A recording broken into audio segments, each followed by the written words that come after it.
Si vous songez à acheter ou à vendre une propriété, vous vous demandez peut-être comment se porte le marché immobilier ce printemps. Clémence Pavic, journaliste économique au Devoir, est là pour nous en parler. Bonjour. Bonjour Marc-André. Alors, est-ce que, avec tout ce qui se passe aux États-Unis, les fluctuations de taux d'intérêt, etc., est-ce que le marché est nerveux? Comment se comporte-t-il? Le marché est très dynamique, Marc-André. Alors, malgré les craintes d'une récession à cause de la guerre commerciale qu'on voit en ce moment avec les États-Unis, eh bien, les maisons se vendent bien, voire très bien.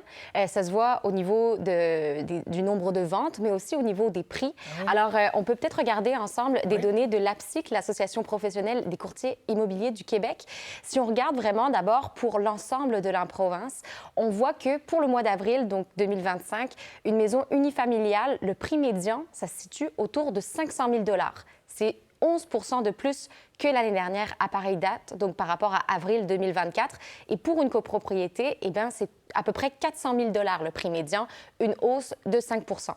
Si on regarde peut-être par région, donc d'abord la grande région de Montréal, donc la grande région de Montréal qui comprend donc la Rive-Sud, la Rive-Nord, Vaudreuil-Soulanges aussi et... la très grande région voilà, de Montréal. la très grande. Donc c'est sûr que c'est une très grande moyenne. Ça. Mais métropolitaine, c'est ça. Exactement. Ouais. Donc on voit pour une propriété unifamiliale, là, ça grimpe à 625 000 $, donc une augmentation de 9 %. Une copropriété, environ 425 000 $, une augmentation de 6 %.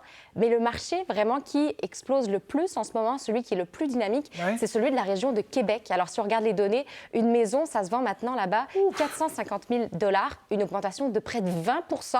C'est quand même énorme. Une copropriété, 310 000 $, une augmentation de 13 %. Alors, la région de Québec a quand même d'habitude la réputation d'être plus abordable que l'est Montréal.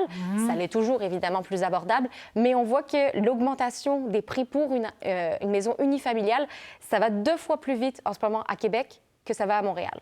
9 % à Montréal, 18 % dans la région de Québec. Alors, on voit que c'est très dynamique, mais de manière générale, quand même, c'est ça, la province, donc, tire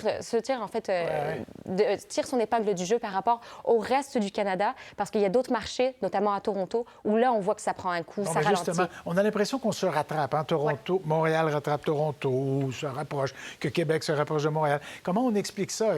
Est-ce qu'il y a des études là-dessus pour nous montrer pourquoi il y a une différence de prix comme ça? La différence entre Québec et le reste du marché canadien, c'est que, je parlais en fait avec Charles Brandt de la PSIC et aussi avec Robert Hogg, qui est économiste à la RBC, et ce qui me disait, pourquoi est-ce que le Québec se démarque par rapport au reste du Canada? Pourquoi est-ce qu'on résiste mieux? Alors qu'on voit qu'à Toronto, par exemple, les prix prennent un coup à cause de la menace d'une récession. C'est que, de manière générale, on reste quand même plus abordable. Donc, c'est un moins gros coût pour le portefeuille des ménages d'acheter une maison ici.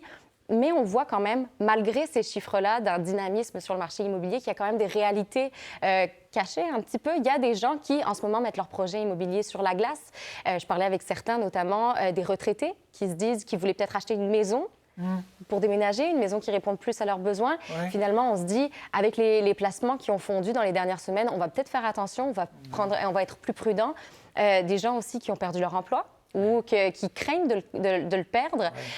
Aussi les jeunes qui mettent des économies à la bourse pour une mise de fonds. C'est sûr que c'est toujours risqué de mettre ces économies pour une mise de fonds à la bourse dans des actions, parce que ça, il faut toujours viser le long terme. Quand c'est à court terme, ça reste risqué, mais il y a beaucoup de gens qui le font. Alors, des gens qui ont vu dans les dernières semaines leur placement fondre, c'est sûr que ça fait plusieurs personnes en ce moment qui mettent un petit peu des projets peut-être sur la glace. Mais il y a une nouvelle positive aujourd'hui, celle de ce refroidissement de la guerre commerciale entre la Chine et les États-Unis. Alors ça peut peut-être être une lueur d'espoir à l'horizon.